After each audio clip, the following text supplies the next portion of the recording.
જય સ્વામિનારાયણ બાળકો. આજે આપણે ધોરણ 2 વિષય ગુજરાતી એટલે કે કલ્લોલ એમાં પાઠ 8 સોય સંચોને સાબુ એમાં આજે આપણે વાંચવાના છે.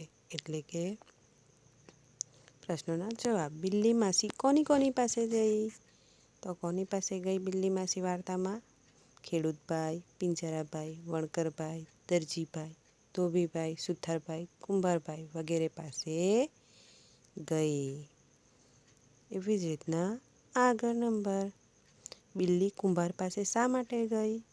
તો શા માટે ગઈ બિલ્લી? બિલ્લી કુંભાર પાસે ઘડો બનાવવા માટે ગઈ. એવી જ રીતના આગળ. બિલ્લીની ગાડીના પૈડામાં પંક્ચર થયું છે તો ક્યાં જશે? જો ગાડીમાં પૈડામાં પંક્ચર પડે તો પંક્ચરવાળા પાસે જશે.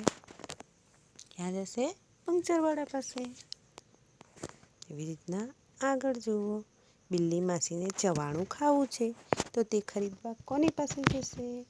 તો કોની પાસે જશે? કરિયાણાની દુકાને જશે. ક્યાં જશે? કરિયાણાની દુકાને. એવી જ રીતના બિલ્લીને ટપાલનો જવાબ લખવો છે તો તેને પેન ખરીદવા જવું છે તો ક્યાં જશે? કઈ દુકાને જશે? તો કે સ્ટેશનરીની દુકાને. આ તમારે સમજવાનું છે. જય સ્વામિનારાયણ.